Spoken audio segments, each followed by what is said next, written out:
దొర దొరలని పిలుస్తుర్రు కాబట్టి బండకేసి కొట్టిర్రు, ఇంకా కూడా బల్పు తగ్గలే. మంచిది, అట్లనే అట్లనే కానీ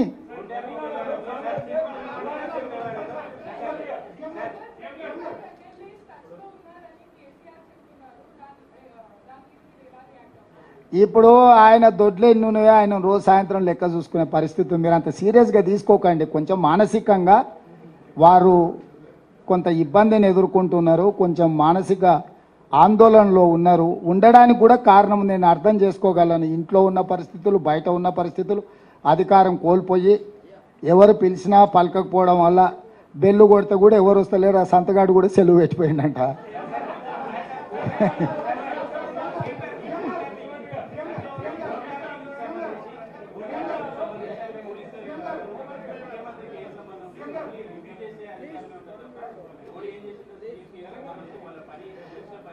నాకు తెలియదు, ఇంకా దాని మీద పూర్తి వివరాలు నేను తీసుకోలేదు. తప్పకుండా ఆ వివరాలన్నీ కూడా బడ్జెట్ సమావేశాల సందర్భంగా విచారణ పూర్తి చేసి అధికారులు నివేదిక ఇచ్చిన తర్వాత మాత్రమే నేను మాట్లాడగలను. ఎందుకంటే బాధ్యత కలిగిన ముఖ్యమంత్రిగా హోంశాఖ కూడా నా దగ్గరనే ఉంది. విచారణ జరుగుతున్నప్పుడు అర్ధాంతరంగా ఆదరబాదరగా ఎవరి మీదనో ఆరోపణ చెయ్యాలనో ఎవరినో గందరగోళపరచాలన్న ఆలోచన నాకు లేదు. అధికారులు విచారణ చేస్తుర్రు. ఏం జరిగింది, ఏం జరగబోతుందని అధికారులు నాకు నివేదిక ఇచ్చే వరకు నేను ఎలాంటి స్పందన ఈ టెలిఫోన్ ట్యాపింగ్ విషయంలో చెప్పదలుచుకోలేదు.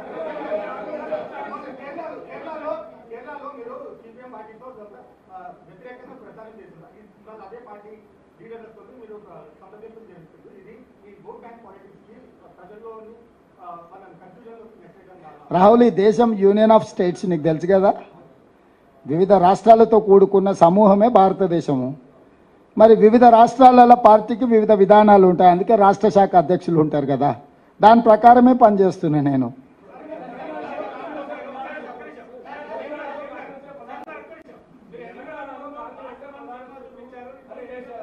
కేసీఆర్ డెఫినెట్గా అంటాడు, ఎందుకంటే మోడీని మెప్పించాలి, అమిత్ షాను ఒప్పించాలి బిడ్డ బెయిల్ కోసం. తెలంగాణ రాష్ట్రం ఇచ్చి ఆంధ్రప్రదేశ్లో పార్టీ దాదాపుగా కనుమరుగైపోయి కేంద్రంలో అధికారం కోల్పోయి ఇక్కడ ప్రజల ఆకాంక్ష నెరవేర్చిన సోనియా గాంధీ కాంగ్రెస్ పార్టీ ప్రధాన శత్రువు అంటున్నాడంటే చంద్రశేఖరరావు గారి యొక్క ఆలోచన విధానం ఏందో మీరు అర్థం చేసుకోండి. ఈరోజు ఆయన ఎంతసేపు ఉన్నా రావణాసురుడు తపస్సు చేసి ప్రత్యక్షం చేసుకున్నట్టు ఈరోజు ఆయన ఎంతసేపు ఉన్నా అమిత్ షా మోడీని ప్రత్యక్షం చేసుకోవడానికి తపస్సు చేస్తున్నాడు. కాంగ్రెస్ను విమర్శిస్తేనో కాంగ్రెస్ వ్యతిరేకంగా పనిచేస్తూనో వాళ్ళు ప్రత్యక్షమవుతారని ఆయన ఒక ఆలోచనతోని కాంగ్రెస్ పార్టీని తిడుతున్నాడు. అంటే కాంగ్రెస్ పార్టీని తిట్టడానికి తెలంగాణ రాష్ట్రం ఇవ్వడమే కారణమా, లేకపోతే ఎస్సీ ఎస్టీ బీసీ ఓబీసీ రిజర్వేషన్లు ఇవ్వడం కారణమా?